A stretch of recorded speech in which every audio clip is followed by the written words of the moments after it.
Good afternoon, Your Honor. My name is John Scripsky, here for the prosecutor. Brandon Brawley, the people. Rick Polanco on behalf of the people. And James Thomas on behalf of Marco Vizbicus. Good afternoon, Your Honor. Please the court, Richard Taylor on behalf of Mr. Roy Leonard. Good afternoon, Your Honor. Michael Bellata on behalf of Angelo Ramatopoulos. Thank you. Today's date and time is set for motion to bind over. Argument on behalf of the people, response by the defendants. Are you ready to proceed, Mr. Stinson? Ready, Your Honor. May I be seated? Sure. Thank you, Greg. Judge, it's been about 2 months, over 2 months, since we last talked about the murder itself. I just want to go through this really quickly. On June the 1st, and the hour about 11:37, this is about an hour before the shooting, we now know that it's Darnell Larry and Roy Larry pulling up to the GR bicycle shop. There's a white rose on Darnell Larry's dashboard. The two of them get out. That's Roy Larry in the foreground, Darnell Larry in the background. Darnell goes into the shop to get the bike. This bike is an electrical bike. It's got 2 gold forks in the front of it. Darnell brings the bike out. He's up in the top right-hand part of the screen, and Roy Larry's now getting out of the car. As he gets out, he's got the hat on that later shows up at the crime scene. Here's a close-up of him right there. That's Darnell, or Roy Larry. Darnell brings the bike to the back of the vehicle. They both put the bike into the vehicle, and this is the vehicle that it's a white Ford Escape. When we do that, Roy gets in, and the pants are falling down, which is an important fact for a little bit later on. And then they leave the scene. Darnell said that they went back to his house, and they left the house and went north on Greenfield toward Mr. Vizbicus' office.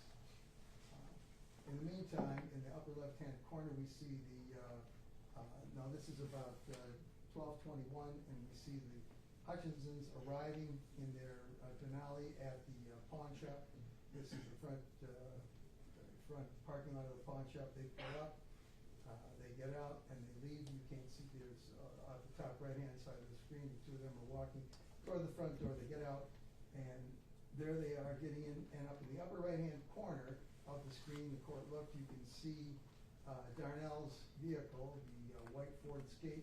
There's a close-up of it right there, and that was following back. Remember, Darnell said that he met up with the Hutchinsons as he and Roy were coming up northbound on Greenfield. He did a U-turn as Hutchinsons went by, followed him back to this pawn shop. There goes you can see at the top there, the Ford Escape continues on, makes a U-turn, comes back. There's the Ford Escape right there at the end of the driveway. He goes up to the next street over, which is James, and you can see at the corner of that white building, that's the Ford Escape turning right onto James Street. He continues on, and on the upper left-hand corner of that picture, you can see is James Street, and you can see the white Ford Escape going eastbound on James Street. And that's exactly what Darnell said he did. The two of them drove down James. They drove to the end, all the way to the right-hand side of the top street. There is James. They drove all the way to the end of that street. They got the bike out, and Roy got on the bike and started to make his way back to the pawn shop. In the meantime, Darnell said he parked on the right-hand side, that's the south side of James Street. In the meantime, the Hutchinsons had finished their business. This was only at 12:30 now, and they were getting back into their vehicle. They pulled back, they pulled out, they pulled up to the driveway, and when they did, you can just barely see Clarence Lewis coming into view. He came up to the passenger side of the vehicle, and he started to talk to Marissa and Dan Hutchinson about what they were going to be doing there. He wanted to know about some DJ equipment. As he did that, you can see that on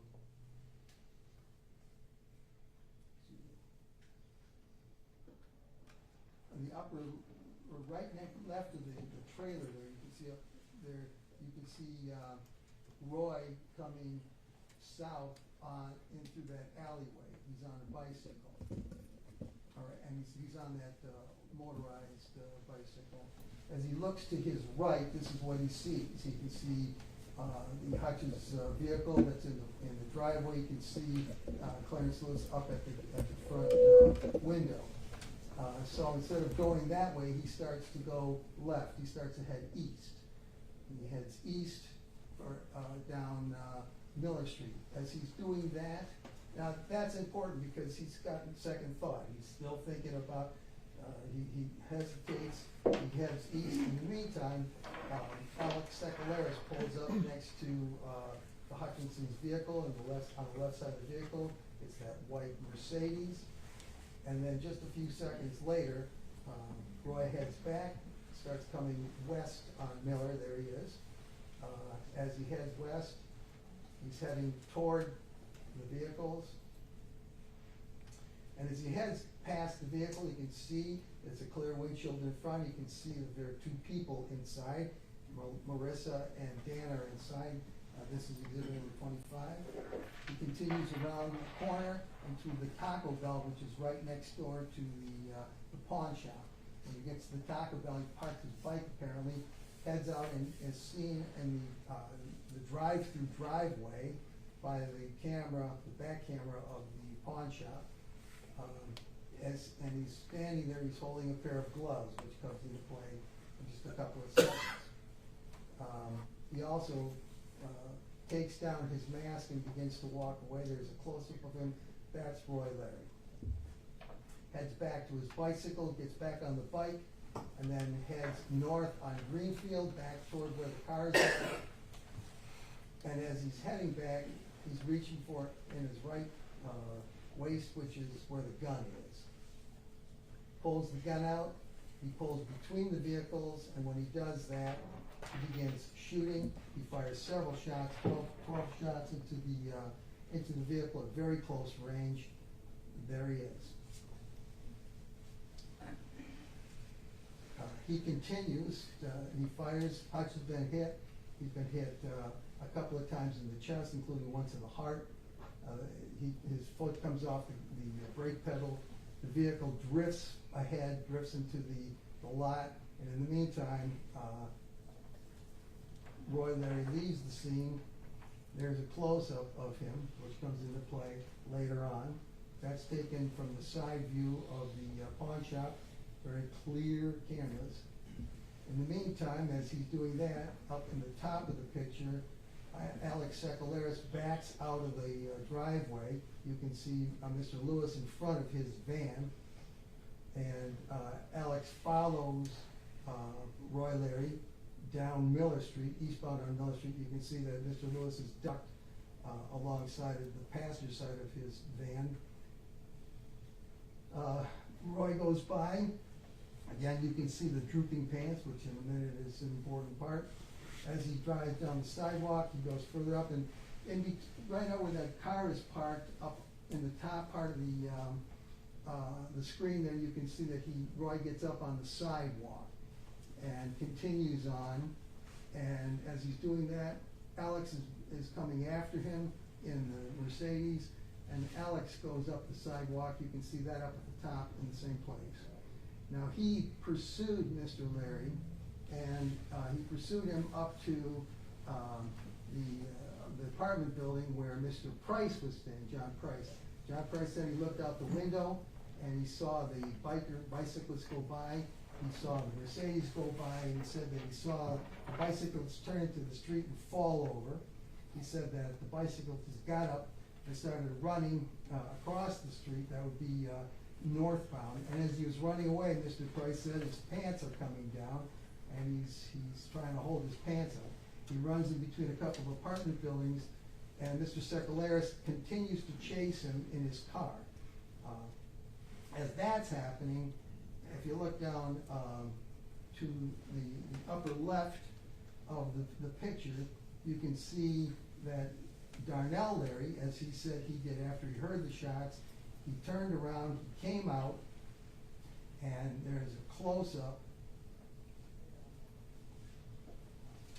you can see Darnell's Larry vehicle going by. He's headed now westbound on James Street, heading back to Greenfield. He makes it up to Greenfield, and unfortunately you can't see, he's turning at the top right corner of the picture. You can't see that. There it is. You can see right next to the white building. He turns out onto Greenfield, as he said he did. He turned right, and he said that he headed toward the turnaround. There he goes, heading toward the turnaround. He got into the turnaround, and he said there was a police car coming by. That's a shot from the police car. That's the first responding officer who's already been notified. 911 has already been called, and there's Darnell Larry's car right at the turnaround there on the left with the white rose in the middle of the dashboard. There it is. Close-up of it, exhibit number 51. As the police officer goes by, and Mr. Larry, you can see up at the right edge of the picture, up by that white building. He then turns left from the turnaround to head south on Greenfield to go back to Detroit. There he is, even clearer. You can see that on the right side of the screen. And he continues on. He's out of those three cars, he's the middle car going southbound on Greenfield, and he continues on. There he is at the front of all the cars heading back to Detroit. So he heads back to Detroit. We know that as Mr. Larry's as Mr. Larry is running, he apparently hurt his ankle, and then he is eventually captured outside of an apartment building on James Street by Detective Batora and other detectives who have made the scene. Detective Batora says that as they're approaching him, he tries to get up to go away, but he can't move because of the fact that he's broken his ankle. Now, Detective Batora, I just want to nail down the idea of identity. Detective Batora said he arrested Mr. Larry. He pointed Mr. Larry out in the courtroom. And he said that Mr. Larry, the picture of Mr. Larry from the video of the pawn shop was sent to him by Detective Green about an hour later, and he identified that picture, exhibit number 36. That's the picture that he was sent, and he said that that's Mr. Larry, that's the person that he arrested outside of the apartment building on James Street. That's the person that had the broken ankle. He was taken to Beaumont to have his injury treated. Later on, when Darnell Larry testified, he showed him this exact same picture, and he said, "That's my cousin Roy." So that's Mr. Roy Larry. Those are the clothes that Roy Larry was wearing when he was arrested. Those are the same clothes that you see the shooter wearing, same clothes. And that's what Detective Batora said. Those were the clothes that he was wearing. Later on, Mr. Price said that after he saw the bike fall over and Mr. Larry run across the street and Mr. Secularis chased after him, Mr. Price said he went out into the street, he picked up that bicycle, that one, took it around to the back of his apartment building and kept it there. Later on, when the police arrived, Mr. Price went up to one of the officers, Lieutenant Kretschmer, who came and she testified. She said that Mr. Price approached her and said, "Are you looking for a bike?" And then he led her back to where the bike was behind his apartment building on Miller Street. And as she followed him to pick up the bike, that's the same bike. You can see the two gold forks. That's Mr. Larry getting the bike out of the bike shop. That's the same bike. And as and that's Mr. Larry in the Beaumont Hospital. That's when he was arrested. Detective Batora said, "That's the man I arrested outside that apartment building." We also know that he was holding those gloves, and that when Lieutenant Kretschmer was going to retrieve the bicycle, he saw the gloves in the street. This was the area where the bike had fallen over. Those gloves were collected. There was DNA done on them, and the DNA revealed that there was a mixture of 3 DNAs in those gloves. And the report stated that that it was 62 trillion times more likely that it was a mixture including Roy Larry and two other unknown people than if it was three unknown, unrelated people. 62 trillion times more likely that Darnell Larry contributed. And the report says that provides very strong evidence that Darnell Larry is the contributor to the DNA. I'm sorry, that Roy Larry is a contributor to the DNA. So it's Roy, I'm sorry if I misspoke, it's Roy Larry whose DNA is found on that DNA. So that's the evidence that we showed the court over 2 months ago, and that was the murder. Now, as I said, there's no doubt that the shooter in this case is Roy Larry. Now, to talk about what he actually did there, what he was actually doing, I want to talk for a second about the elements of the crime. The first element of murder is that Roy Larry caused the death, and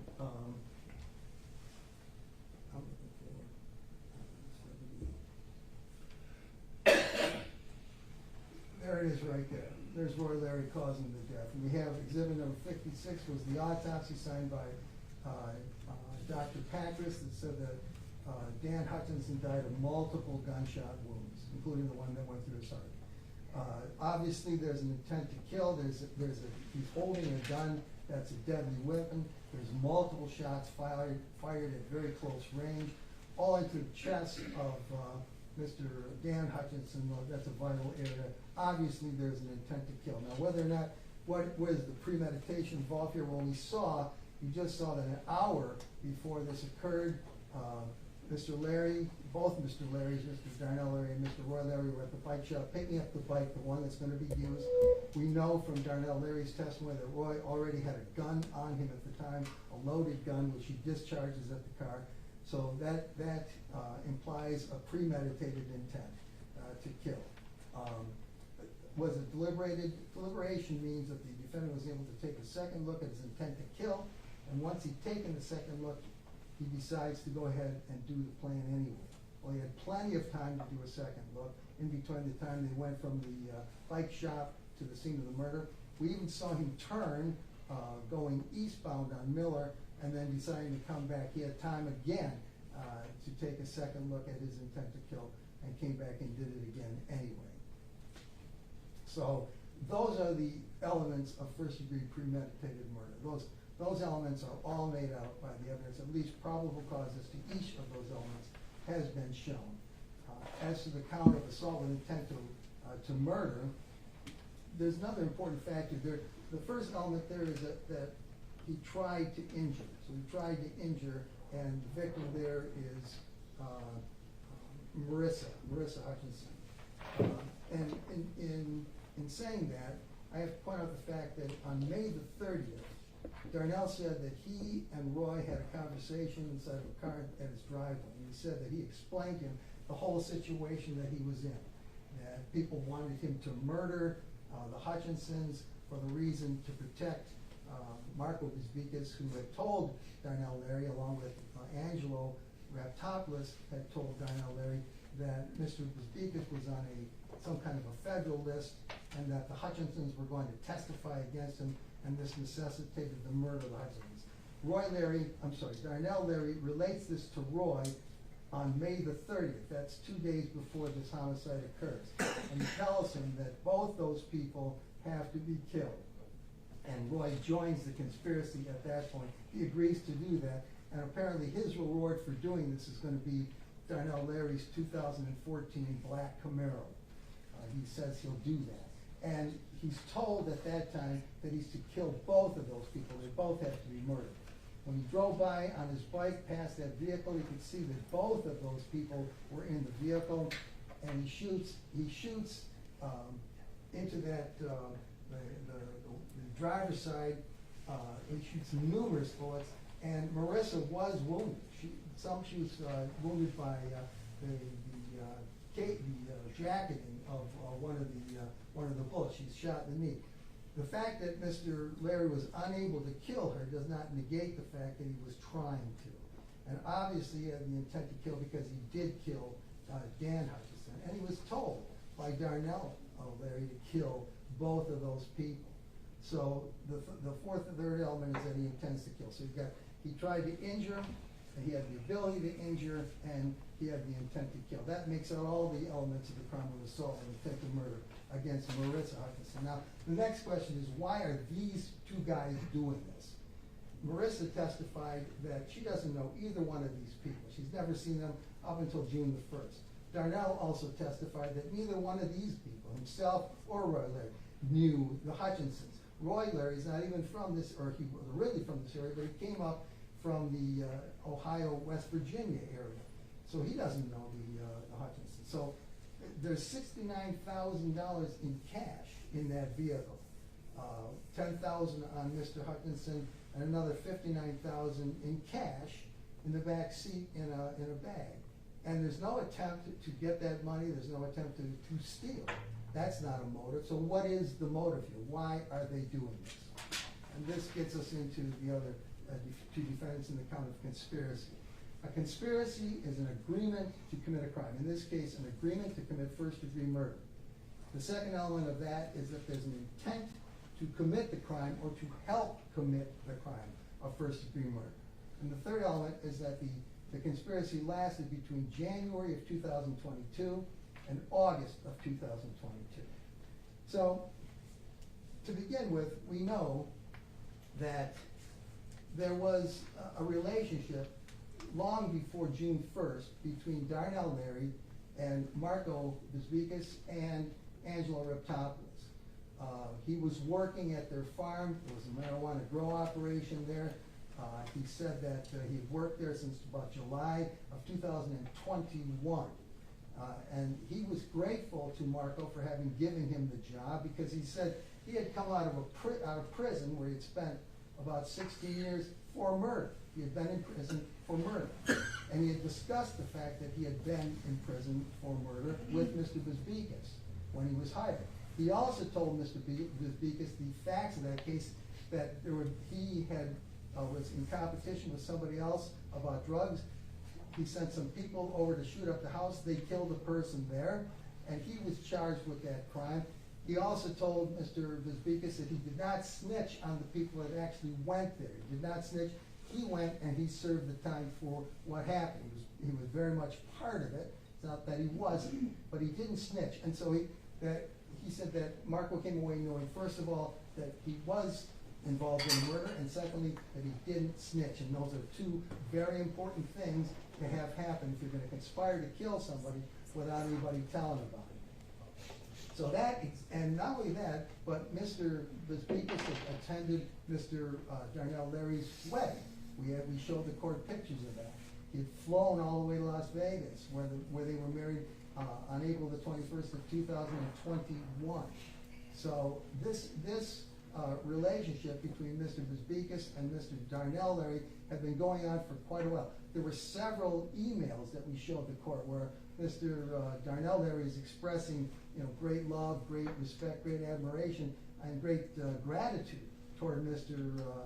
Bisbikis for having given him a job. And he testified to the court. He said, I would have done anything for that guy. I would have taken a bullet for that guy. I trusted him completely. He gave me a chance. He was like family. And they exchanged an email that they called each other family. Mr. Bisbikis returned that same sentiment back to Mr. Darnell Leary. So there was a pre-existing relationship going on as of January of 2022. And Mr. Darnell Leary told us in January of 2022, and there was a relationship between Angelo and Darnell Leary too, in that they're working on the farm. And the court saw pictures of that. The court saw pictures of Mr. Bisbikis and Mr. Reptopoulos at the marijuana farm with the marijuana there. Mr. Darnell Leary identified that was the farm, that was the grow operation, and he was working out there. His job was to trim and water the plants. He said that Angelo Reptopoulos ran the farm. As a matter of fact, he was let go from the farm, but he left the farm because he was told that Angelo told him that he had wrecked like $60,000 worth of dope because he had poured chemicals into the plants that shouldn't have been poured in there. He was recycling what had dripped out of the plants, he poured that back in, and that killed off a bunch of plants. And Angelo told him, you just wrecked $60,000 worth of plants for us. So he stopped working. But Angelo comes to him in January of 2022, and he tells him, he comes to Darnell's house. They go into the backyard. He tells Darnell, leave your phone in the house. They go into the backyard, and he says, Marco's in a situation. He's on this federal list, and the Hutchinsons, these Hutchinsons, and Darnell doesn't know who the Hutchinsons are, but they are long-standing friends and clients of Mr. Bisbikis. He said the Hutchinsons are going to testify against Marco in this federal thing, and they can't do that. We have to kill them. We've got to gun them down. He says he was sent. Angelo Reptopoulos was sent $200,000 from some people in New York. He said that if Darnell assisted him, I think that was the word that he used, assisted him, that he could get $50,000 for that. And Darnell he heard this. He testified that gradually over time, this was no longer Mr. Reptopoulos' task. This became his task. Now it went from assisting Mr. Reptopoulos to here's what you're going to do. And it kept going on like that. So he said that he also didn't entirely believe Mr. Reptopoulos because he said, and Reptopoulos told him that Marco doesn't know this. Marco doesn't know he's on this list. And Darnell says, well, how do you know that? He's thinking in his mind, how do you know that? And Marco Bisbikis, who's an attorney, doesn't know that. So he says that he starts texting Marco. Marco doesn't answer him back. And then he said he went to see Marco, like in February or March. And he said to him, did you tell this? He said, did you tell this guy to come and tell me to do this? He said Marco confirmed that was true. Marco tells him, I'm the third on this list, this whatever it was, imaginary list, but I'm the third guy. And just remember, Darnell said he believed everything Marco said. He trusted Marco completely. And when Marco tells him this, he says, yeah, I believe that completely. And he says, the Hutchinsons are going to testify against me, and that can't happen. Those people have to die. So he knew that Marco was involved in it too. He didn't feel very good about it.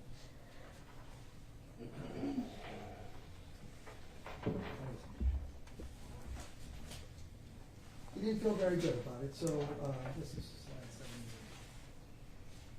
So he said that he called the jewelry shop. He said he called the jewelry shop several times, and Tolzis, Detective specializing in Tolzis, he said that he checked the records. He checked Darnell's phone records.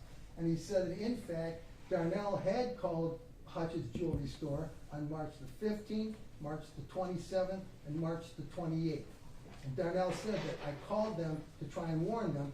I got through to somebody there, but they always told me that the Hutchinsons weren't there.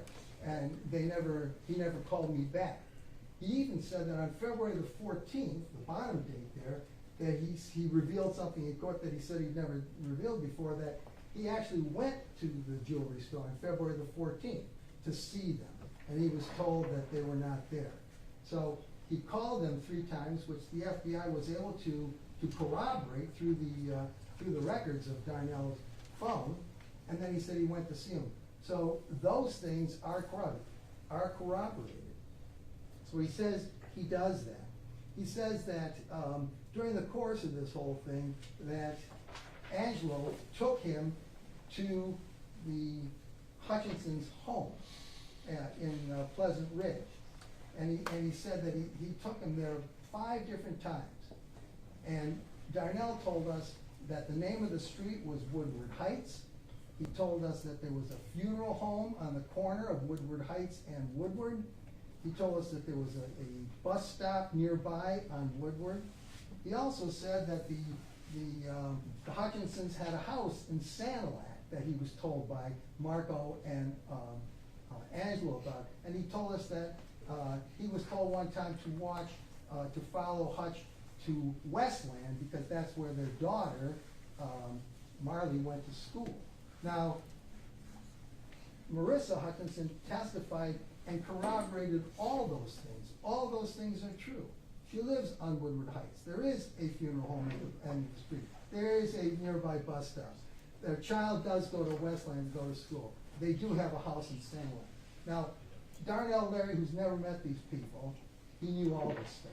And the only reason he knew what he said was because Angelo and Marco had told him about this stuff, and he could not have known this in any way. And Marissa testified that all that stuff is true. We do know that Angelo took, like I said, he took him around. He showed him where the house was and everything. And then on April the 1st, Darnell said that Angelo gave him a call, and he said to Darnell that he was looking for the Hutchinsons in Royal Oak, that they had gone to the Comedy Castle, and he was looking around for them. He said, Darnell said he went and got him. He got Darnell and took Darnell to Royal Oak. And this is the cast report, the communications survey report from the FBI that Agent Tolsis testified to. And it shows that on April the 1st, between the hours of 9:52 p.m. and 10:04 p.m., that in fact, Angelo's phone, which is the red, and Darnell's phone, which is the green, were both at the location of the Comedy Castle, which is the yellow shield toward the top of the screen there. The yellow shield is Mark Ridley's Comedy Castle. Marissa, when she testified, she said that in fact on April the 1st, the two of them, she and Dan, were at the Comedy Castle together. And the reason why Darnell and Angelo are there is to kill the Hutchinsons. Darnell testified that Angelo tells him, when they come out, I want you get out and you gun them down, and then I'll pick you up and we'll leave. And at that point, Darnell said, I refuse. I'm not going to do that. And he refused to do it. He said Angelo became upset, but he took him back. Now there's the proof. There's the corroboration. There it is. But that wasn't the only time that they were together. We know also that Darnell said that he had been to the Hutchinsons, and every time he was at the Hutchinsons, he was there with orders to kill the Hutchinsons, gun them down if they were there. And he said that one time, Marco contacted him maybe about 1 o'clock in the morning and told him to go over near to the Hutchinsons, and when they show up there, to gun them down. Now, he didn't know the date of that, but we do know that Special Agent Tolsis on the cast report showed that the phone, Darnell Larry's phone, that's the green phone on exhibit number 85, to page 10 on exhibit number 85, that green phone was there between 1:20 in the morning and 2 o'clock in the morning. And Darnell said he was there, and the light blue shield at the top of the screen there, that's the Hutchinsons' home. He was there with the orders to gun them down if they were there. He also said that there was a building that the Hutchinsons wanted to buy that Marco didn't want them to buy. And Marco had also told him that they can't sign the paper. That's what he said. This is on the early morning hours of April the 15th. Now, what we also know, Darnell was not the only one out there on April the 15th in the early morning hours. This is another page. This is page 11 of exhibit number 85, 86, the cast report. All right, this is on the same evening, the evening of April the 15th. This is between 1 in the morning and 1:55. And we already know that the red symbols, that was, red is Angelo's phone. So we know that he's out there, and in the bottom right corner there's that blue shield, that's the Hutchinsons' home. Angelo's phone is out there also between 1:06 and 1:55 a.m. We also know, if you look at the top left, that little black and white box, there's a little dot after Angelo's phone number. It's a blue dot, and that indicates blue is Marco's phone. And Detective Tolta said that there was an outgoing text from Angelo to Marco during this time. All right, so Angelo's out there near the Hutchinsons' home. at 1 o'clock in the morning. And again, Darnell's been instructed, go out there and kill them. It's not just Angelo and Darnell that are out there too, because Toltis also tells us that on that same night, the 15th, between 1 in the morning and 1:55, Marco's phone is out there too. You can see that his phone originates from around where he lives, comes via, looks like maybe 696, and that blue shield at the bottom right, that's the home, that's their home. And there's Marco's phone there too. We also know that, right, so all three of them are out there. Darnell's out there, he thought he was out there by himself, his instructions were to kill Hutchinson. He said he didn't do it. But Angelo and Marco are both out there watching to see what happens. Now, why is April the 15th such an important date? We know that Darnell says that Marco didn't want the Hutchinsons to buy this building. Well, Marissa testifies that later on the day, on April the 15th, that's the day of the closing on that building. No, Darnell would not know that, but Marissa said that that was the day of the closing. They were gonna close later on that day. That's why Darnell sent over there, is to kill the Hutchinsons, to make sure they don't make the closing. However, he didn't do it, and so the Hutchinsons did make the closing. Now, we do know also that the closing on the 15th was scotched. Somebody made sure that that closing didn't happen, and that somebody was Marco. Marco texted to Marissa. According to Marissa, she said that he texted that he was downtown on Lafayette, that he was crossing the street and he got hit by a car, and that he was going to go to the hospital and get a CT, and later on in the day he says, okay, I got the CT, it looks like just maybe a torn meniscus. And she said that that's were the texts. Those texts go between, I don't know, whenever the text started, sometime in the morning. They went through until 5 o'clock. In other words, the closing couldn't happen because Marco had been hit by a car. We also know that Special Agent Toltis reviewed all the records of the position of Marco's phone. Marco was never downtown Detroit on the 15th. Marco was at his home, Marco was at his office on 13 and Greenfield, and Marco was at Metro Airport. Marco was never downtown. So we know that all these text messages which he sends to Marissa to stop the closing, that's a ruse. And that goes completely with what Darnell tells us about supposed to be there on the early morning hours of April the 15th in order to kill the Hutchinsons. We also know that the 15th was not the only time that Darnell made it out, because the hearing, the closing was changed from April the 15th to April the 19th. Well, that day, Darnell said that he was back out there. This is on April the 19th from 1 o'clock in the afternoon till about 1:20. He's back out there, and his instructions are when they come back, kill them, gun them down. But he's not the only one out there, because we know that Angelo is out there as well. That's the red phone. And the blue shield there, that's the Hutchinson's home. So Angelo is out there watching Marco, or watching Darnell, making sure he does it. But he didn't do it that day either. And that's exactly what Darnell testified to us, and that's exactly the thing that that this cast report shows us. If you look at the second box on the right, that black and white box at the very bottom, it shows that at 1:20:43, there was an outgoing call from Angelo's phone, that's the red phone, to the blue dot, and the blue phone is Marco. So Angelo is calling Marco at 1:20 to tell him, yeah, it's not happening. And instead, April the 19th, the deal is closed in Livonia, at the office there, which is the little red dot on the map, which is right across the street from the Livonia police. So they do close on the 19th. Okay. And that brings us to May the 30th. On May the 30th, Darnell said that he's at home. He testified that this call came at night. But the records show this. The records show that at 12:35 p.m. on the 30th of May, Darnell said Marco called him. And that's exactly what these records show. If you look at the box up at the top left, Darnell's receiving an incoming call from the blue dot. The blue dot is Marco's phone.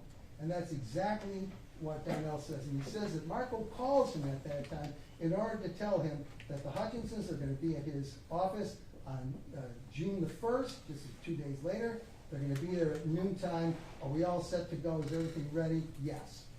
Yes. Okay, so that's on May the 30th. And I asked Marco, did you know what he was talking about? Are we all set to go? Pardon? You asked Marco. I'm sorry. I asked Darnell, thank you. I asked Darnell, did you know what he was talking about? And Darnell said, you know, based on everything that we had done, I knew exactly what he was talking. He was talking about killing the Hutchinsons. I was supposed to come up from the back, bump them. When they came off the road, I was supposed to go up and gun them down. That was the plan. That was how it was supposed to go down. And on May the 30th, Marco sends the word, it's a green light. That's what, I think green light was Darnell's actual words.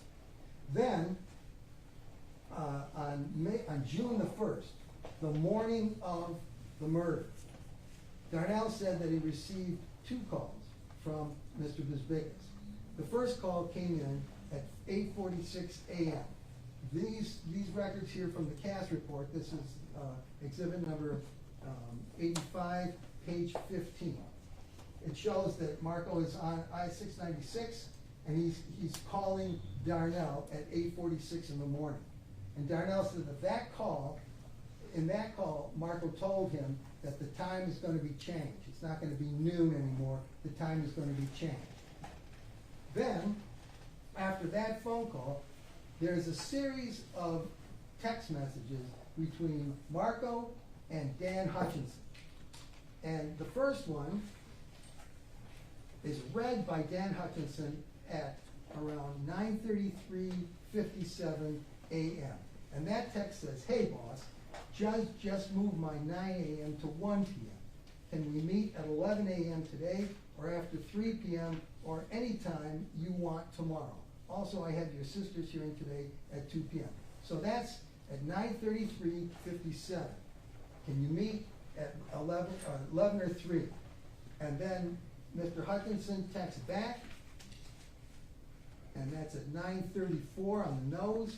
And what he tells Marco 11 o'clock. And Marco, just a couple of seconds later, texts him back at 9:34:18. He says, okay, cool. Right after this, within seconds after 9:34,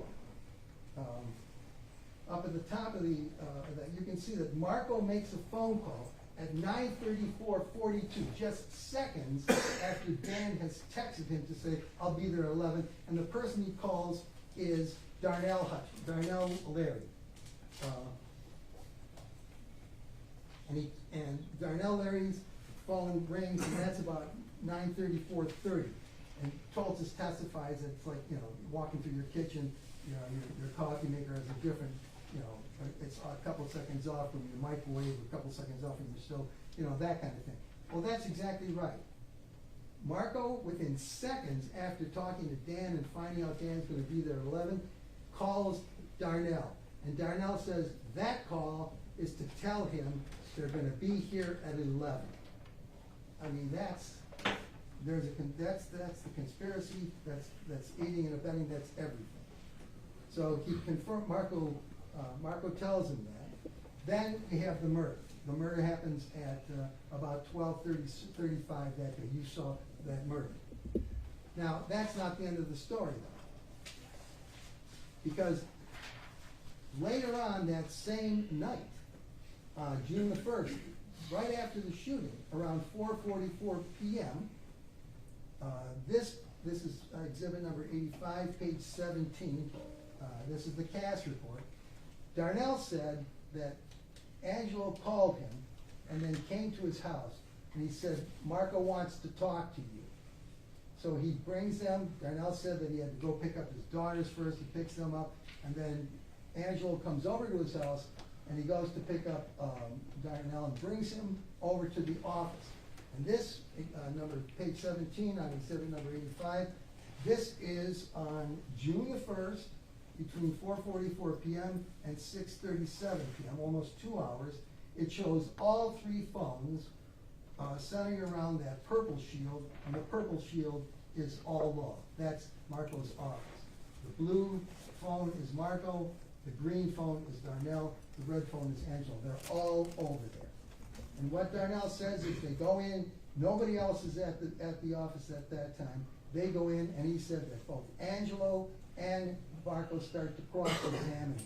And he said, Marco is very angry about the fact that Marissa is not killed. He's very angry because they were both supposed to be killed. And Darnell tells us that they're asking him all kinds of questions. Who were there? Were you there? How many shots were there? Where did it happen? Just question after question. And it comes out that Darnell tells him, well, you know, I was with this guy, you know, this other guy. And they get out from, and they find out that Roy is the guy, and his last name is Larry. And when Marco finds out that the last name is Larry, he knows he's got trouble, because Roy Larry connects to Darnell Larry, which connects to Marco his people. So that night, June the 1st, Marco knows that he's got to do something to make sure that Roy keeps his mouth shut. So he calls a friend of his. He calls Trovius Starr. On the night of June the 1st, the same night as the shooting, and Trovius testifies that Marco wants him to represent somebody because, you know, just coincidentally, and I think that Trovius calls this like the lottery of coincidences, that Marco happens to know the person that's killed because it's one of his best clients and one of his best friends, and he also knows the person that killed him because he did some work for the family. And he says, you know, I can't represent these people, so I want you to represent Roy Larry. And Trovius comes over to his house, and he says that he comes over to the office, and he says that Marco gives him a check for $1,000. You're right. When I want to get back to one other thing too, which is interesting, and that is this: that when Darnell is taken home from the office that day, we had Matt Schuff, another FBI agent, who testifies, and he said that at 6:25 p.m., that's while Darnell is still there, still at the office, that purple spot there, that Marco erases Darnell from his Facebook account. So all of this, it's few men in this world that'll step outside my box to make a sacrifice, and they're worthy of any sacrifice, and I will definitely put my life on the line. Darnell is emailing that to Marco on July the 2nd of 21, and Marco is saying, I'm very honored reading your post and cannot stress enough that we are family. And at the end he says, God put us on the same path for more than one reason.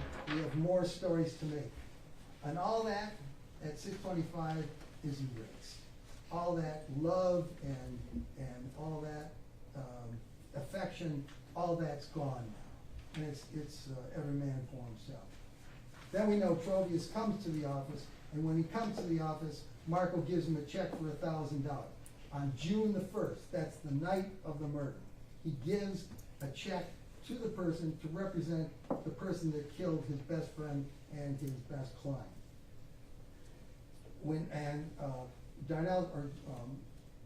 Trovius said that when he finds out about that this is a murder, that he wants $25,000 to do this.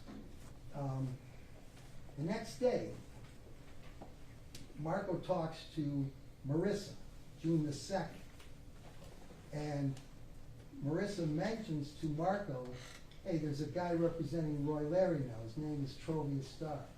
And Marco says to Marissa, Trovius Starr? I know him. We went to school together. I'll talk to him. He's a good lawyer. I'll talk to him. I'll tell him to get off this case. I'll tell him to get off this case. I asked Marissa, did Marco tell you that he had paid Trovius Starr the night before $1,000? Did he tell you that he called Trovius Starr and asked him to represent Roy, and that he paid him $1,000 the night before? And she said no. And I said, did he ever tell you, as time went on, he gave Trovius Starr more money to represent Roy Larry? She said no. She didn't know anything about this. And of course she didn't, because Marco would never have told her that. We also know that around June the 3rd, Marco went to the bank and he withdrew $12,000 in cash. Now, there's a discrepancy. That was on June the 3rd, which is a Friday. And Trovius said that he talked to Darnell the following Monday. I think he said it was like the 6th. And he said that they had talked, and Darnell said he would pay him $15,000, and they haggled over the phone, and Trovius said, okay, $15,000. So he comes, and Darnell testifies that Angelo brought the cash over to Darnell's house. Angelo brought the cash. This conspiracy is still ongoing. And he said, Darnell said that it was $14,000. But once Trovius gets there, Trovius insisted it was $12,000.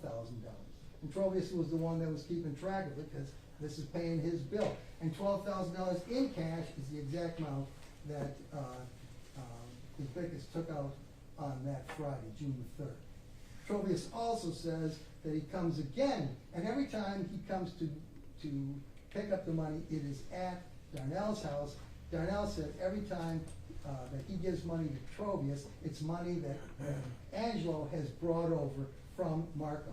We also know the next time Trovius said that he came again like the 10th or the 11th of June, and he got about $10,000. And exhibit number 87 is a withdrawal slip, July the 11th, from All Law for $10,000, $10,000 in cash. And then Darnell said that there was like $100 out of it missing or something. But $10,000 withdrawn on the 11th directly to Trovius. And of course, Marco said, Marissa said Marco never told anything about having done that. All right. So we also know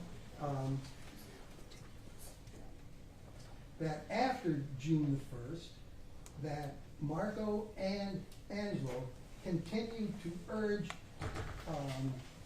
Darnell to kill Marissa. And they told him, if she can't make it to court on September the 6th, and this court knows there was a court hearing here on September the 6th that she was going to appear. And Marco said to Darnell, she cannot appear on the 6th.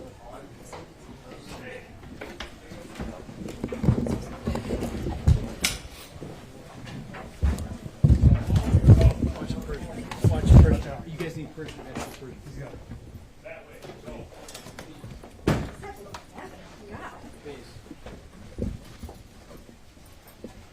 You gotta stay here for a minute, please.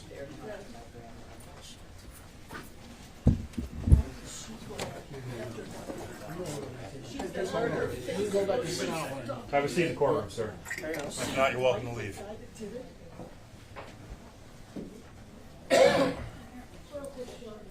All rise. Court is in recess.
seated, please. This has been going on a while. Everybody's behaved, so let's keep it that way, so I don't have to clear it. All right, Mr. Skrinsky. Judge, we were, Your Honor, my attorney's at the. Oh, I apologize. No, I apologize. I didn't look over. Well, I'm sorry. Do we know where Mr. Valado went? Rest of the bag, I'll be right back. Okay. Appreciate it, thank you.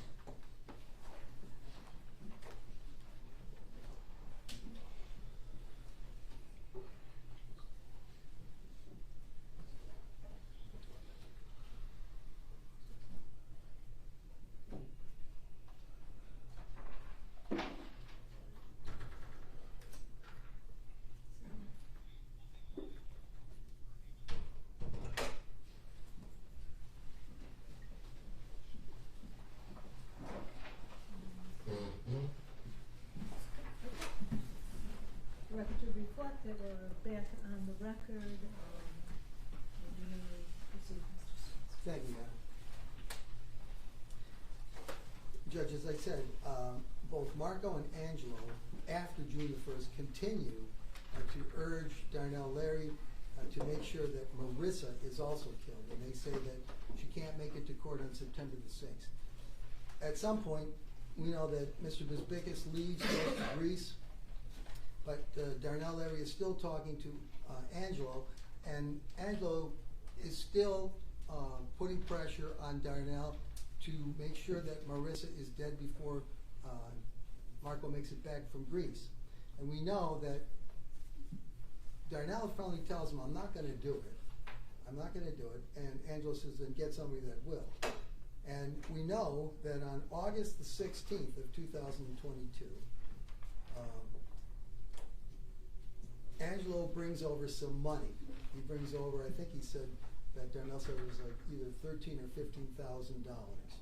And he says, take a picture of it, which Darnell does.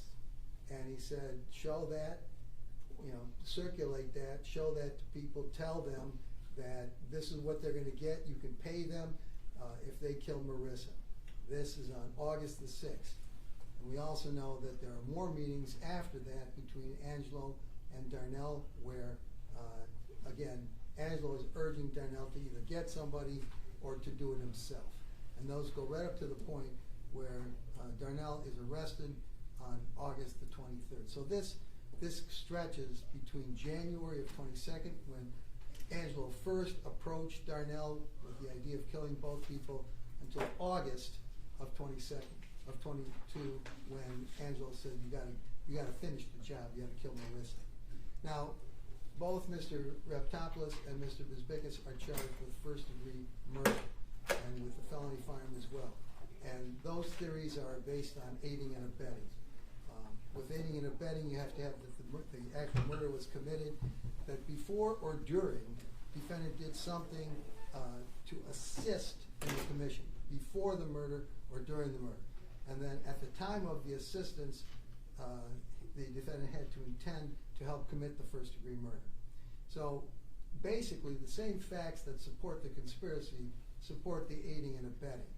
Every time that we see that Angelo was with Angelo was with Darnell on the 15th, when Darnell said he was instructed to murder the Hutchinsons. Angelo was out there watching. He was instructed to kill him on the 19th again. Angelo was out there watching. Angelo actually took him to the Comedy Castle on April the 1st and told him to shoot him. This is a constant encouragement, constant counseling to kill these people. And at the time, this is before the homicide, but it's a constant thing, and it doesn't stop at the homicide. It continues after the homicide. The fact that he doesn't do it on the actual day of the murder is irrelevant. Every time he gives assistance, every time he gives encouragement, every time he gives counsel to Darnell. He even told Darnell at one point, you go sit on that bus stop on Woodward. They come home late at night after a Pistons game, and you see them go by, then you go and kill them. When you do that, you run from 9 Mile to where they are down to 7 Mile, and I'll be waiting at my uncle's house down there to pick you up and take you away. And Darnell says, that's ridiculous. That's a ridiculous plan. I'm not doing that. But Angelo is telling him, he's counseling, he's telling him how to do it. And every time he tells them how to do it, he tells them use the gun them down. At the Comedy Castle, and Marco the same thing. He tells him, hit him, go over and shoot him. So this aiding and abetting, it doesn't include the actual day of the homicide, but it includes all the time leading up to it and all the time after, which shows that Angelo intended to assist Darnell Larry, counsel him, procure him to commit first-degree murder, to help Darnell Larry commit first-degree murder. On aiding and abetting, that is first-degree murder. We know that Angelo is also counseling him to carry or use a firearm during the course of this. Gun him down. Gun him down at the Comedy Castle. Gun him down, then run to 7 Mile Run. He's always aiding and abetting in the felony firearm too. That's People Against Moore 470 Mich 56. If you counsel somebody to carry or to possess a gun during the course of a crime, that's aiding and abetting. That's as to Angelo. So he's aiding and abetting as the first-degree murder. He's aiding and abetting as the felony murder, the felony firearm. As to Mr. Desbicas, again, on the morning of the murder, he calls Darnell. First of all, he calls him on the 30th to tell him to go. On the morning of the murder, he tells him, he calls him the first time, says the time's going to change, and then he texts Hutch. Hutch says, I'll be there at 11, and Mr. Desbicas immediately calls Darnell, and Darnell says he calls him to tell him it's at 11, you be there, you rear end him, they go over, you shoot him. That's aiding and abetting. And that's aiding and abetting felony firearm and first-degree murder.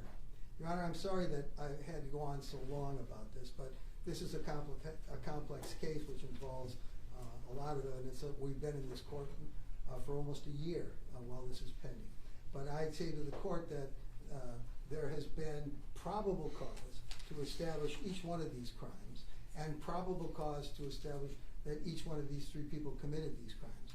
And the probable cause standard asks whether the evidence is sufficient to cause a person of ordinary prudence and caution to conscientiously entertain a reasonable belief of the accused's guilt. And I would suggest to the court that the evidence that we've presented does all of that as to each of the elements and as to each of these defendants. And for that reason, Your Honor, I would ask that the court bind all 3 of these people over on all of these counts. First-degree murder and felony firearm, assault with intent to commit murder and felony firearm, and conspiracy to commit first-degree murder. Thank you. Judge, I too want to thank you for the patience that you've had in handling this matter over the period of time that I've been involved, and dealing with it was a difficult case for everybody in terms of the management of witnesses, the cross-examination, and so forth. Judge, there is, within the argument of the prosecution, a theory that all you have to do is hear what it is that a witness has to say, and then if it is an element of an offense, then it's therefore proved.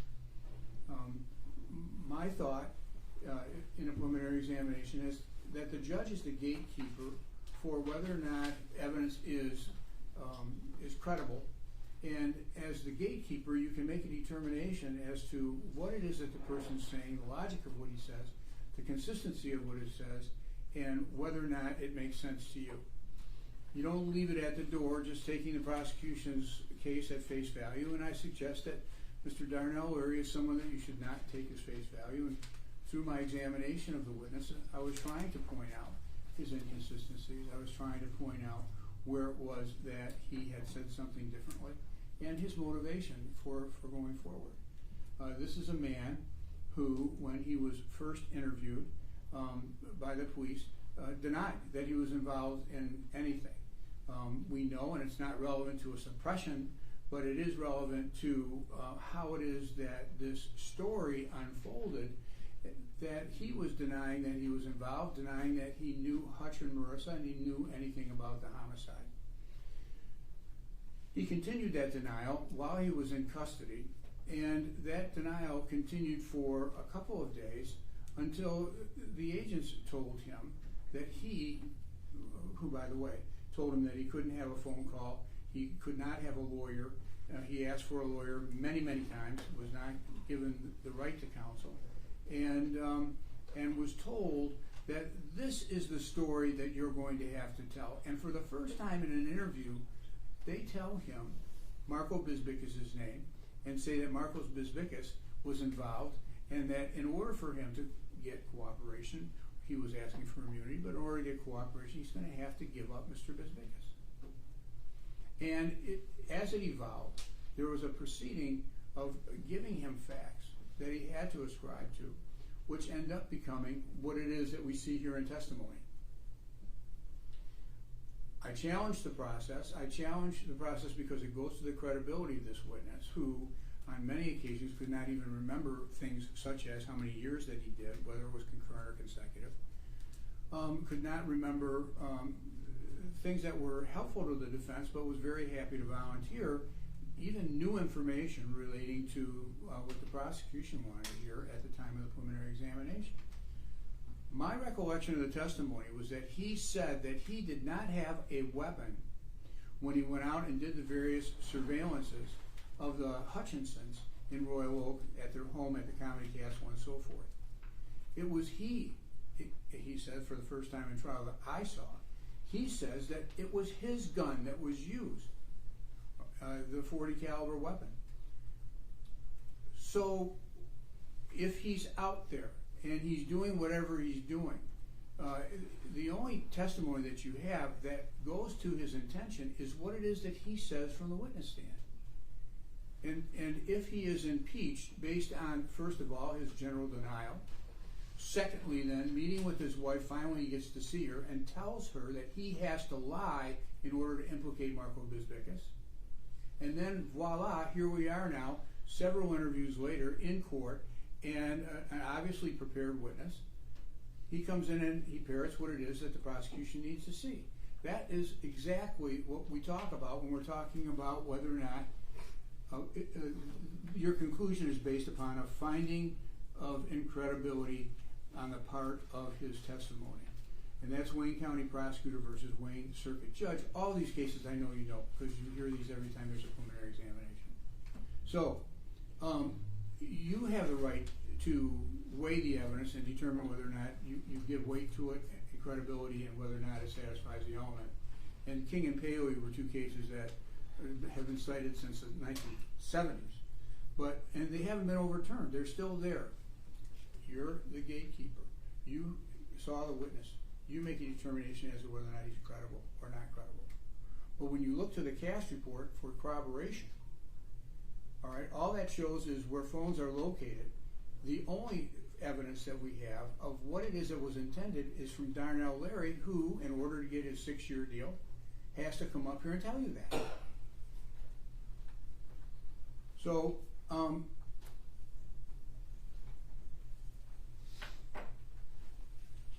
my argument is that the circumstantial evidence is conveniently filled in by the witness who now has the deal. Nobody else is saying what it is that he said. He's saying what he's saying, and he's filling in the blanks for text messages that don't implicate Mr. Bisbicus, phone calls at whatever varying times they were that relate to people who know each other and who have business together. Don't forget, Mr. Larry said he had a marijuana grow that he was tending and that there was financial transactions between them. And he's filling in the blanks.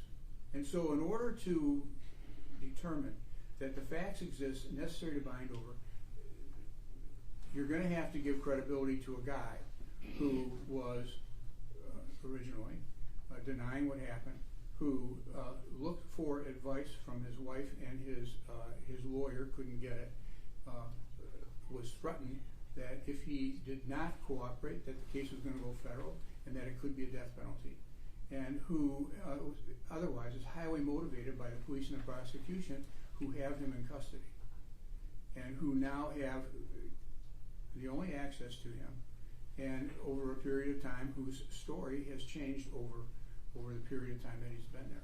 He gets to fill in gaps with new information. He gets to say what it is that is necessary with, for example, relating to phone calls and what phone calls were saying or what phone calls were about, when there is nothing to corroborate it.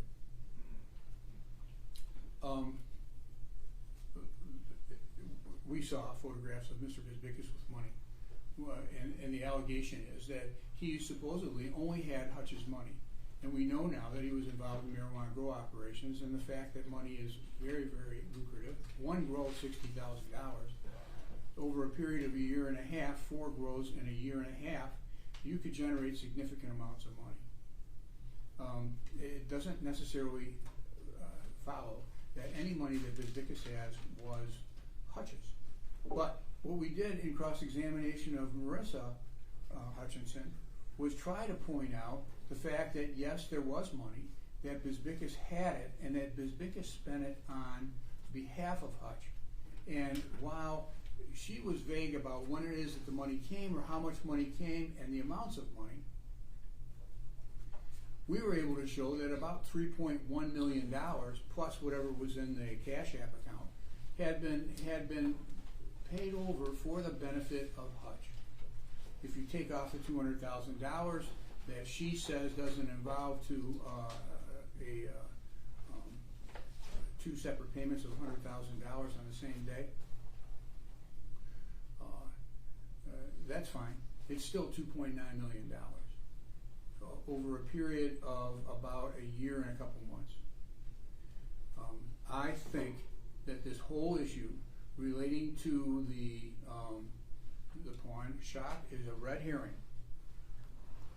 Because if you look at the exhibits, you'll see that property was pledged into the trust. Why would he worry about a closing that he couldn't do when actually it did happen 4 days later? A closing that he wouldn't do, and he wanted to kill somebody because he didn't want it to happen.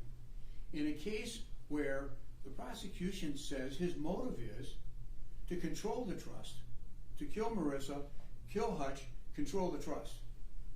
Which, by the way, would have to be done subject to supervision from some court, but in any event, control the trust after they're dead. If he's going to use that as a motive, it makes no sense. Okay, just like this original thing that we heard about it, that Marco had written himself into the will. Nobody wants to take credit for that. Okay, but he didn't write himself in the will, and when they found that out, now it's got to be the trust. But if it were the trust that was the basis for the motivation for homicide, it makes no sense if Marco's going to administer the trust. Why would he put the property into trust? And subject to court supervision. I don't know. I mean, April 15th, April 19th, it closed on April the 19th.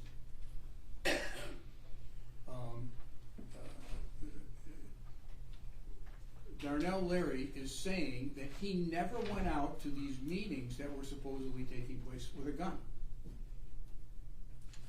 All right? He didn't know who Hutch was. He didn't have a picture of Hutch. He didn't have a picture of Marissa. He had no way of identifying them. There was a car that was described by him, a blue car. They don't have a blue car. So how was he supposed to identify somebody and shoot them? And I agree, to sit there on Woodward Heights and Woodward Avenue and commit a homicide and then run 2 miles to find safety after the homicide is concerned. It makes no sense. It's the same no sense that it makes to commit a homicide by picking up a bicycle at a bike shop, leaving the receipt on it, putting a flashing light on, and expecting to escape on a bicycle after shooting somebody where there's cars around. It makes no sense. You know, they want to make Marco a part of the conspiracy. They want to make him the mastermind. Nobody with any common sense would do that. Maybe somebody who had a motive to, because we know that he was in trouble for money, who wanted to rob Hutch because Hutch was known to have money. He can't pretend that he doesn't know who Hutch is because he says he now he says that he went over to Hutch's store, which we never heard before, in addition to the 3 phone calls. He knows who Hutch is. He knows Hutch has money. And this is a way for him to get it. Now, botched robbery, poorly planned, doesn't sound like something a lawyer would set up. And the timing doesn't jive. If there was a meeting with Hutch that was supposed to take place at Bisbicus's All Law, we know that that didn't occur. He never went, you can see from the cast report, he never went north of 10 Mile Road.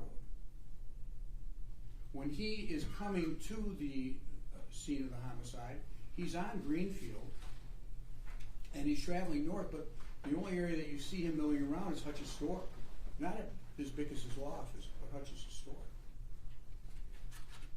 He's pinging on that. Okay. The timing of it, if it was supposed to be Hutch at the law offices at 11 o'clock, and he's supposed to be sitting there waiting, he didn't get to the bike store until 11:45 or thereabouts. It had nothing to do with the law office. It had nothing to do with Marco Bisbicus. It had only to do with him and his need for money.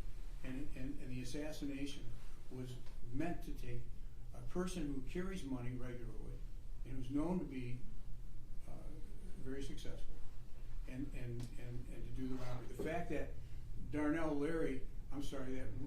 Roy Larry didn't take any money, or that anybody didn't take any money to leave Mr. Roy Larry out of it, things go awry. Things as planned don't occur the way that they're supposed to occur. And it's understandable that the grab of the money didn't occur. But it doesn't take away from the fact that it was a motive for Darnell. And so the examination of the whole matter, there is evidence to believe that each of the elements of the offenses occurred, consciously entertain a reasonable belief that a conspiracy took place. I think that there is ample reason for you to question the credibility of Darnell Larry, and as a result, I'm asking you not to bind over on any of the 3 charges. Yeah, if I may. I'm going to adopt, and I hope the court will allow me to adopt a lot of the arguments as it relates to the credibility of Mr. Darnell Larry that my co-counsel, Brother Thomas, has put on the record, because I think for me to reiterate a lot of that would just be duplicative on the record, and I don't want to belabor the record anymore, because I believe that as it relates to this matter, the things that, and I know these sometimes apply to trial instructions and jury instructions when we talk about reason, logic, and common sense, and I know this court has more reason and logic and common sense than probably all of us sitting here. But when it comes to Mr.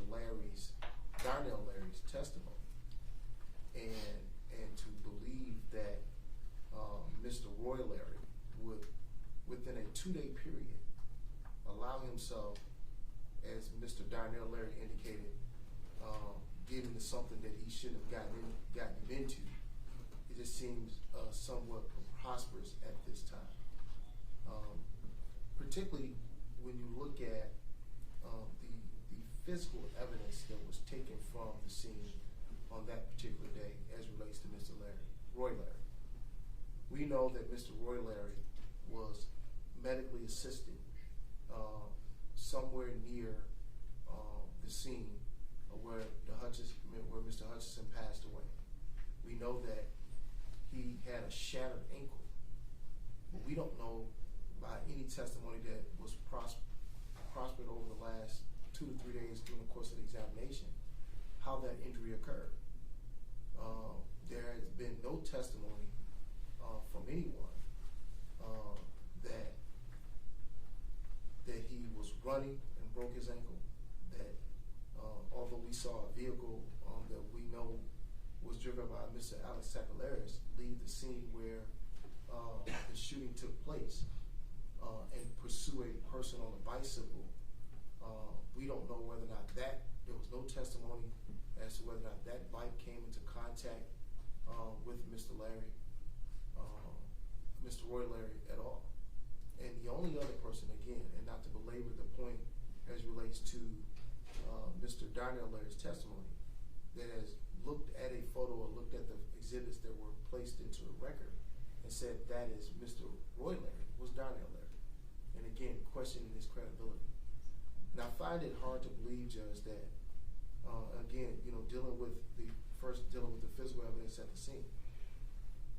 We know that the officers did not conduct any form of GSR testing or anything of that nature on that day to determine whether or not Mr. Roy Larry had just discharged a weapon. We know that there were at least 3 different individuals' DNA that was on the bicycle that was retrieved from the scene, the motorbike that was retrieved from the scene on the street. I believe it was Miller Street, not James Street, that the gentleman pointed out. We also know, and as noted by Mr. Skrinsky, that the gloves that were also found on the scene, although those gloves contained a sampling of DNA from Mr. Roy Larry, they also contained the DNA of other individuals as well. And even to the extent that there was looked like a mask that we've all commonly worn during the course of this COVID period that was seen around the person's neck on the bike. That mask, I don't believe, was put into evidence, nor was it mentioned in any way, shape, or form of DNA being taken from that particular mask. So, given that physical evidence, and then also, again, to belabor the point that Mr. Darnell Larry indicated that he had not seen Mr. Roy Larry in approximately 30 years, over 30 years. I believe he said 34 years. And that the only time that he had made contact in a recent time was in April of 2022 when Roy Larry attended the funeral of his uncle, the uncle that they shared in common. We also know that during that time, and based on the testimony, that this alleged conspiracy and this pressure that Darnell Larry was feeling in order to commit this homicide was already in place. And the logic and the reason that you would entrust a cousin or relative that you had not seen since their adolescent years, and he indicated that they were somewhat, because of the age gap, that they didn't even when they were younger, they did not have much contact with one another. And that you're going to enlist your cousin into this deep trouble that you've gotten yourself into, with allegedly from the mafia from New York, a person that you shared a great affinity and affection for, that you said that you would do almost anything for, risk your life for,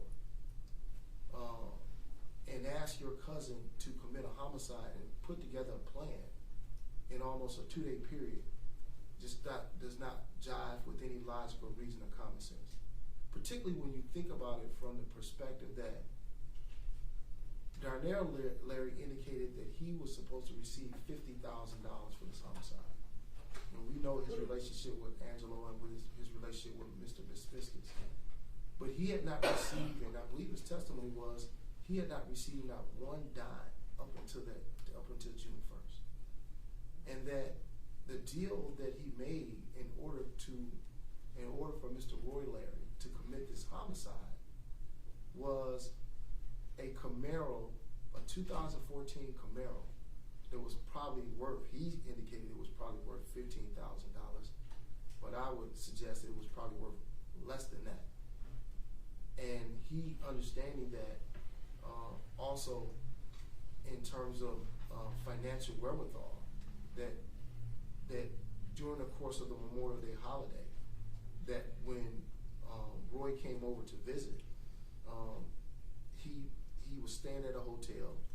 It didn't appear, and he said he took him shopping, and that Roy spent his own money while they were shopping. So the desperate need for financing wasn't there. In fact, he even suggested that Roy was going to purchase marijuana from him from his stash that he had kept from when he was selling marijuana. But a eventually Roy went to someone else in order to get this marijuana, to purchase this marijuana. So again, that financial need was not exhibited by Roy Larry, to the extent that he, again, a cousin that he had not really seen or socialized with in over 30 some odd years. And so even to the extent that what Darnell Larry indicated was that he loved his family, he would put family above everyone else. And what turned him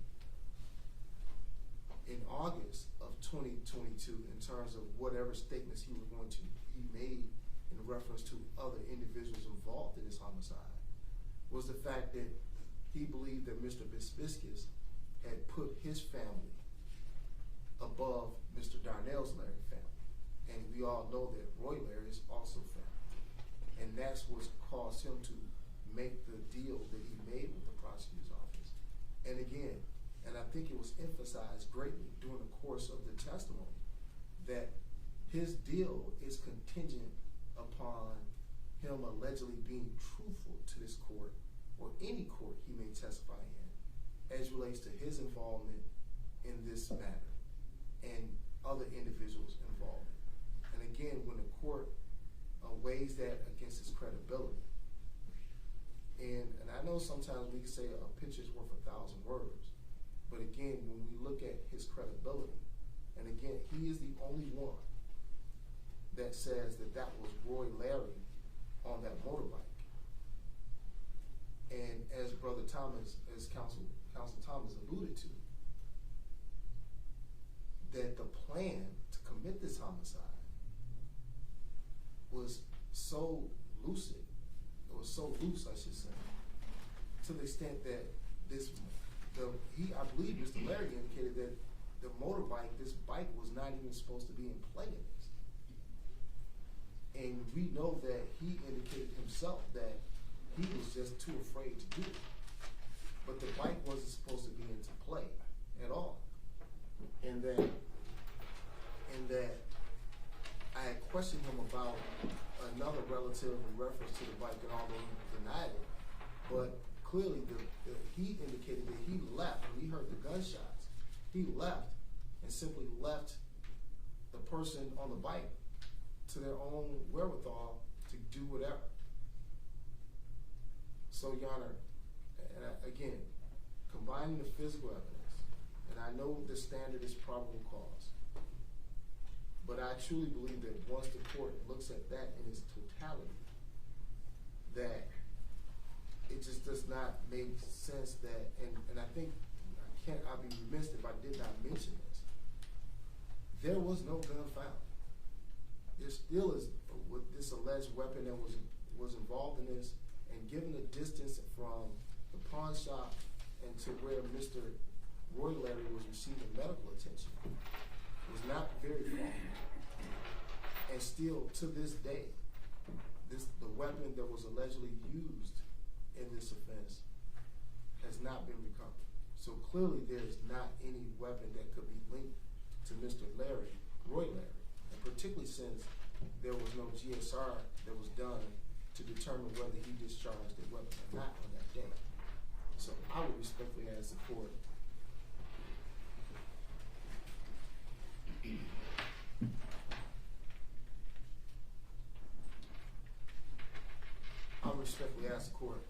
not to bind this matter over as it relates to Roy Larry. Mr. Bellata? Yes, thank you, Your Honor.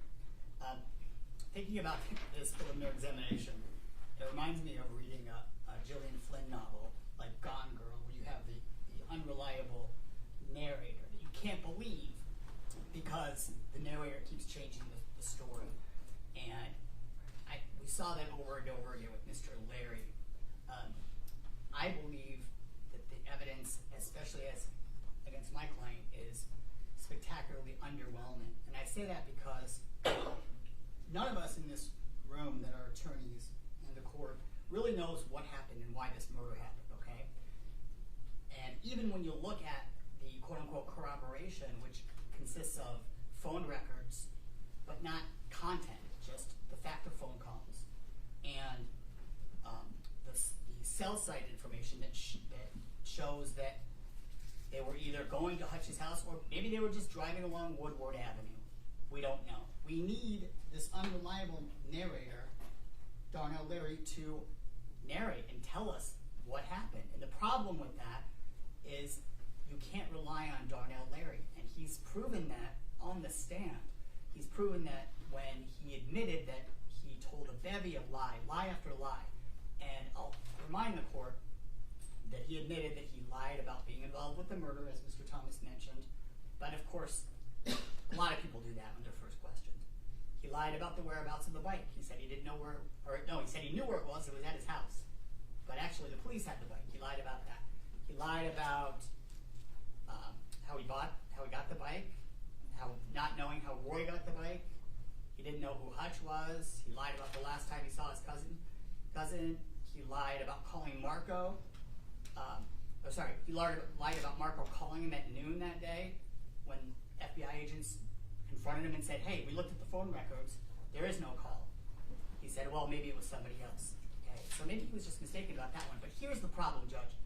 And prosecutors know this, defense attorneys know this. When you bring somebody in to cooperate, it's very likely that they're not going to give you everything the first time you talk to them. Okay? And that's not shocking. So was I surprised when I learned that Darnell denied being a part of the murder initially? No, I wasn't. But what troubled me deeply, and I think should trouble this court, is that he didn't just lie that first day, Your Honor. There were 5 proffers in which he promised he would tell the truth. And he lied over and over and over about 2 subjects, very important subjects. Who supplied the vehicle used to commit the murder, and who supplied the murder weapon? He told the officers and federal agents that my client, Angelo, gave him the bike, brought over the bike, bought the bike. He said Angelo brought it over, and then his cousin Roy messed up the chain, and he had to take it into the bike shop. Okay? He said that not just the first time, or excuse me, the second time in August the 26th, but he said it again in September. He stayed with that story until his very last interview, which was October 26th. On the 5th interview, that's the first time ever that Darnell Leary says, okay, I'll come clean. I bought the bike. I traded a pound of weed for it with somebody on the street. I'm responsible.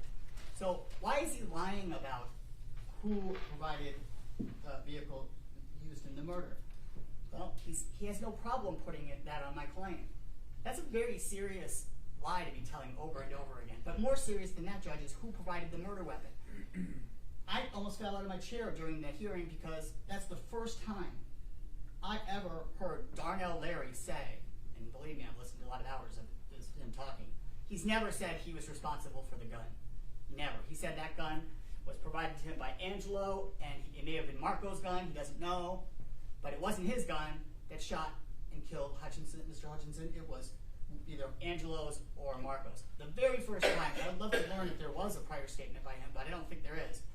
The very first time that Darnell Leary ever says, yeah, that was my gun, that was my .40 caliber, was in this courtroom. And I find that alone should cause this court enough concern to not bind this case over, because for there to be probable cause, and I think everybody will agree with this in the courtroom, the court could not find probable cause based on cell site information, or based on phone calls, or based on the motive that was laid out by the people. That alone does not provide probable cause. You need that person to say, yeah, we were on Woodward, but we really were going to Hutch's house, and we really were going there to case it out, and there really was a conspiracy to kill Hutch. And all that's coming from Darnell, that unreliable narrator who lies when it suits him. And it's kind of it's a conflux of and convergence of the perfect storm in this sense, because you have someone like this unreliable narrator, then you have officers and agents who are handling, I believe it was their second murder case, where they told Darnell Leary on the very first day what they wanted him to say. And I played those clips when I cross-examined Detective Green as well as Darnell. And those clips that I played, Exhibit RB, I believe, Lieutenant Benson said, remember I told you, this is bigger than just you and Roy. This is bigger than you and Roy. I'm just letting you know this is bigger than just you and Roy. That was on the first interview. when Darnell was claiming he had no knowledge. Then later in the first interview, FBI Special Agent Weeks said, quote, "We all know this wasn't you and Roy's idea. We know that there's people that set this up." And finally, at the end of that first interview, he was told that I think this was Lieutenant Benson, that they'll come back and talk to him if he's prepared to tell them the story. And he says, "What story?" And Agent Weeks said, Lieutenant Benson said, "The story I just laid out for you." They told Darnell Leary what they wanted him to say, and Darnell Leary happily filled that in, but he kept changing his story. And to sit here and say we all know that Daniel Hutchinson was murdered on June 1st, 2022, so Marco Vesvikas could take over his business, that's a theory. That's all it is. It is equally likely and really simpler, Occam's razor. What's the simplest reason that these two fellows would want to attack a very wealthy man holding $69,000 in cash? They wanted the cash. They wanted. How do we know this wasn't a robbery? Because they didn't complete it? Is it not reasonable and logical that somebody could panic and decide not to follow the car, especially as it drives off? If you watch the shooting, just as the shots start, the car starts driving away. And it's very possible that Roy Leary decided that he wasn't going to chase the car. There were other people in cars around. Maybe he just panicked. Maybe he just biked away. That's reasonable. Certainly a jury couldn't convict, because that would be a reasonable possibility. And I think it's very likely that one or more jurors will simply disbelieve Darnell Leary because of his continuing lies, even after, months after he's decided supposedly to tell the truth and cooperate. If I were a prosecutor, I'd have a hard time putting that person on the stand and saying, "This is my whole case." And that's really what they're doing here. Let's make no mistake. The fancy maps and stuff, that's really cool, but you need to have somebody to tell a story. That person telling the stories are unreliable narrator, much as you would see in a novel by Gillian Flynn. I think the court has ample reason to, even though this is an extremely serious case, to discard the testimony of a witness who lied about who supplied the gun, lied about who supplied the vehicle used in the murder, admitted to lying about that, and is getting a deal. Instead of life without parole, he's getting 6 years, potentially. I mean, there's just not enough here, Your Honor. And one thing I want you to think about, and if you have the exhibits, which I think you do, if you would listen to Exhibit RO, let me just double check that.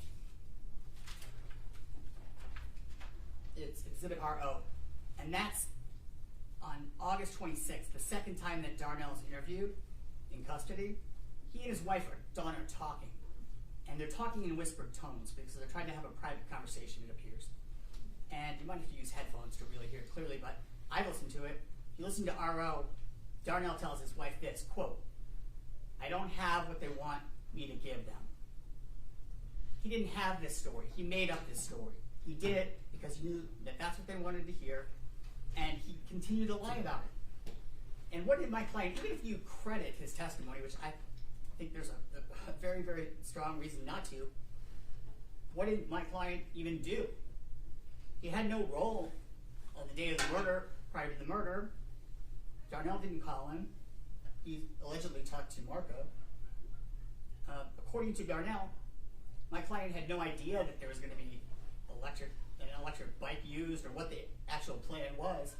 And he even said that it's possible that my client didn't even know that the murder was going to occur that day, on June 1st. And there's been no evidence introduced by the prosecution that Mr. Raptopoulos, my client, was involved on the day of the murder, prior to the murder, or had any knowledge of the murder happening that day.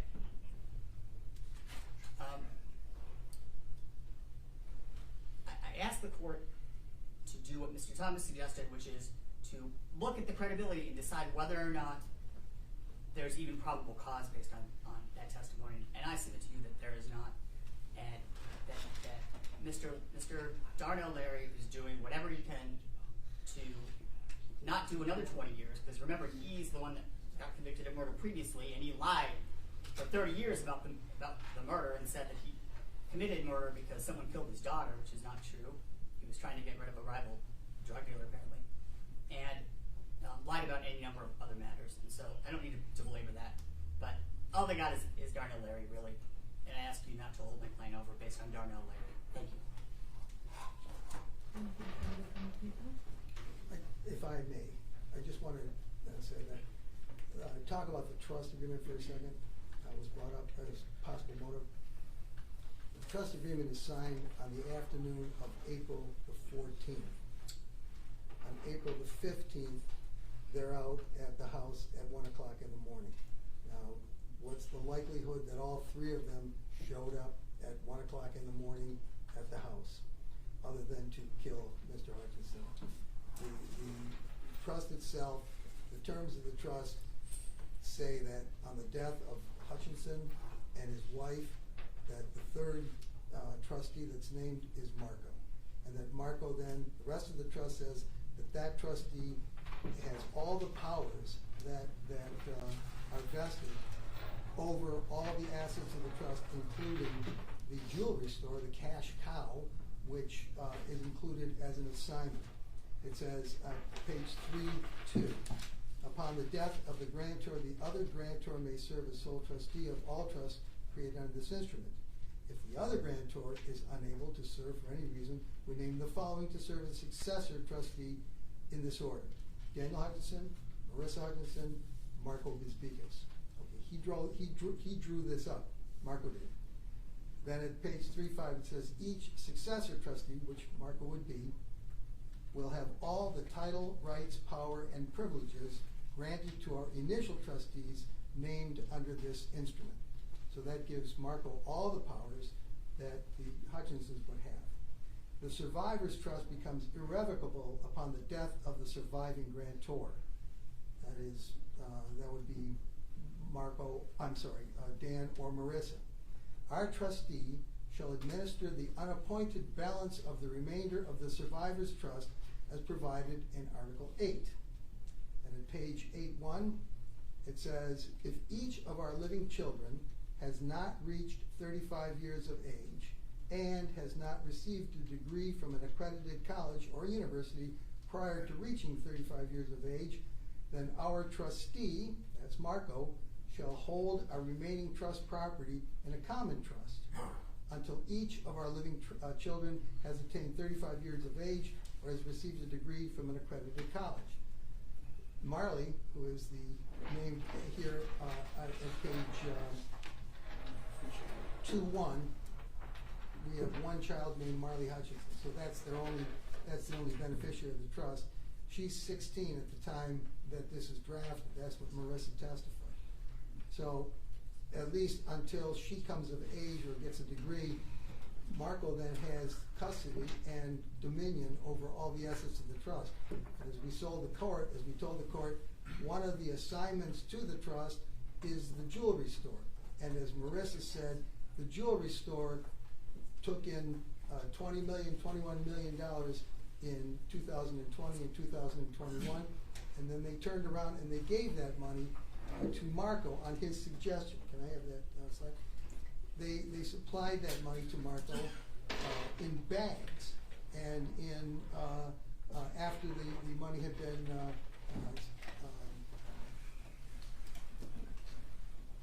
bundled up by Marissa.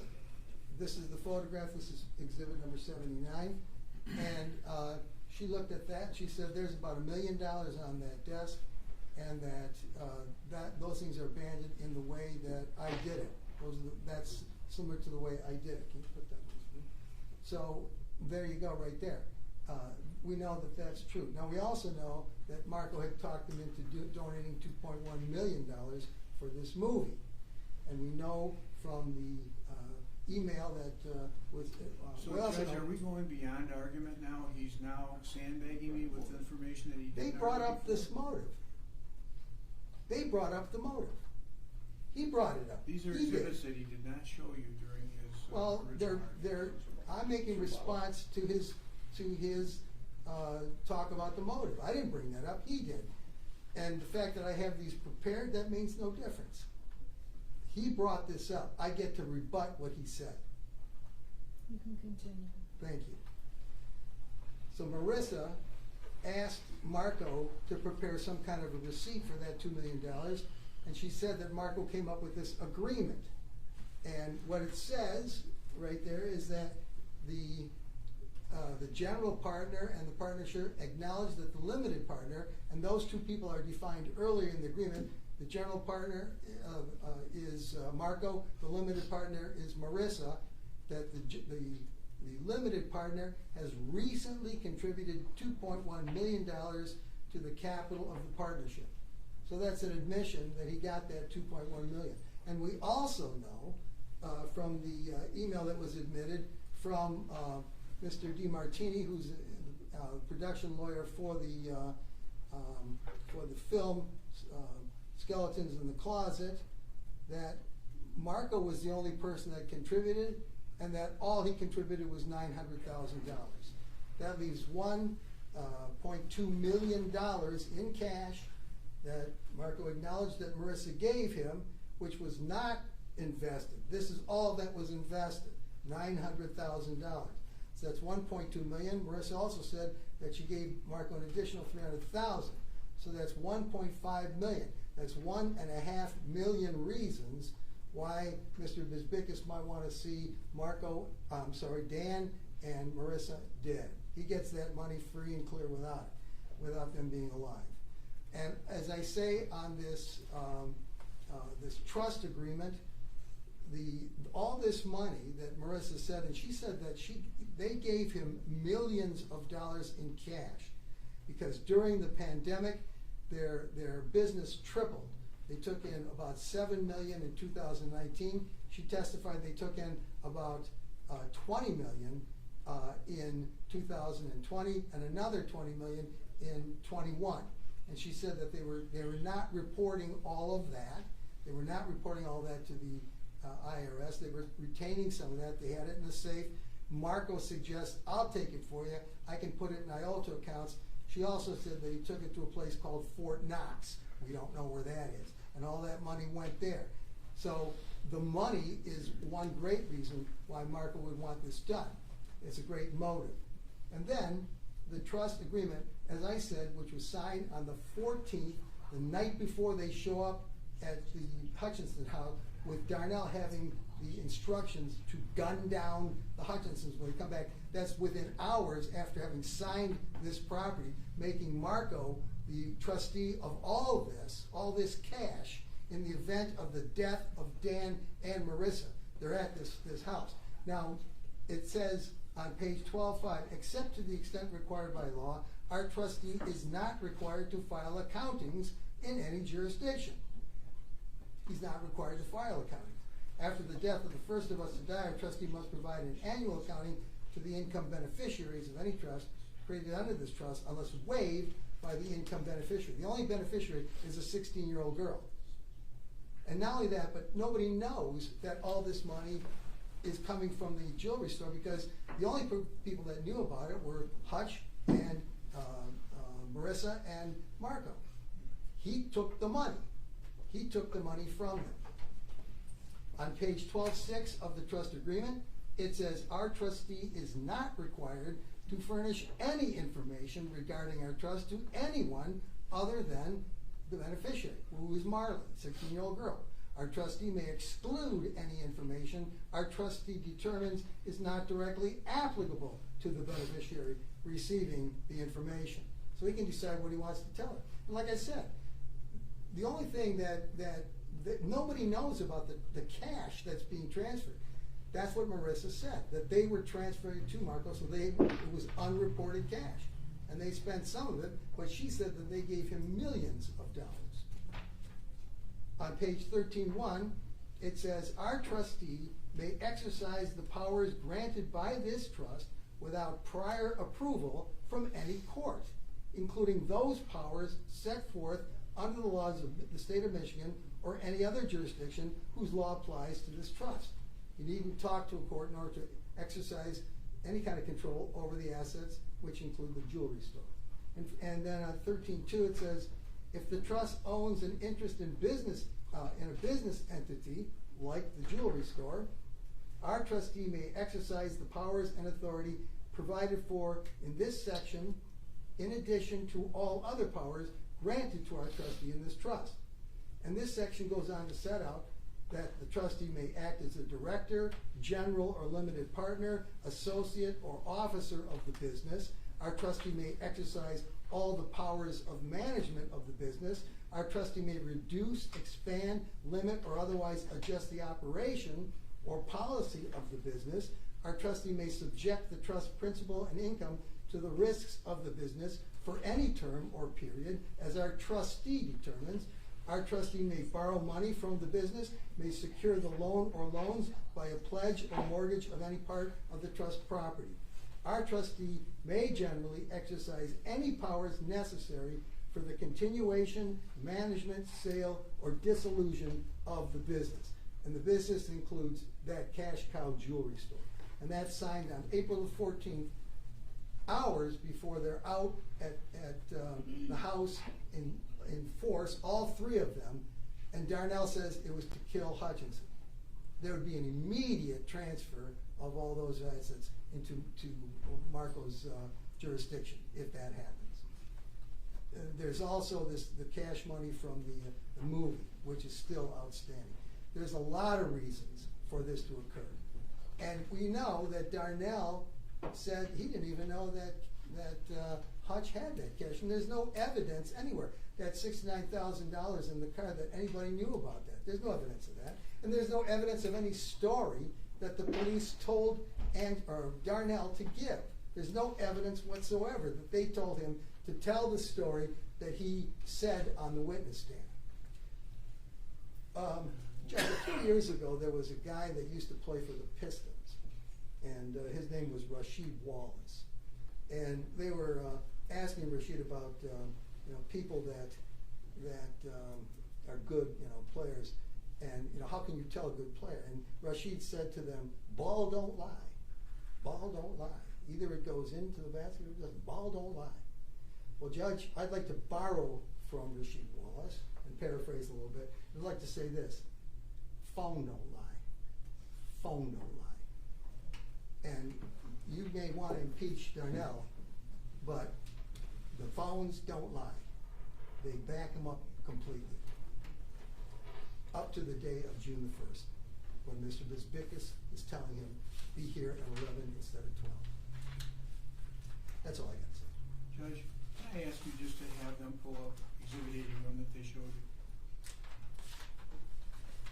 Sure. I think I've seen it a bunch of times. Is there anyone?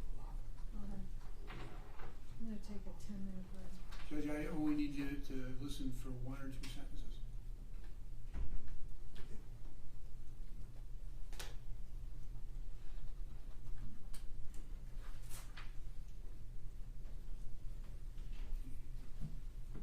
Well, the entire exhibit, if you have it. No. I don't have the entire. You don't have it? Well, it's in evidence, Judge. Take a look at it. It's not even signed. I know it wasn't signed. Oh, it was never signed. I know that. Okay. And Well, I'm, I know that. sorry. then I have nothing for it. Yeah, if I may indulge the court just 30 seconds before you take your break. I just want to paraphrase something that Mr. Skrinsky said in terms of Rasheed Wallace's statement as it relates to Mr. Roy Larry. The DNA doesn't lie either. And I want the court to understand that, again, 30 seconds, as it relates to the bike specifically, and because there was an emphasis on his pants being down at the bike shop. There was no DNA on the bike grips, the bike seat, or more importantly, there was a hat that was also found that was on the scene. His DNA was not found on that hat as well. So I just want to thank you for allowing me to indulge you just for those 30 seconds in mentioning that information. I'll take a 10-minute break. All rise.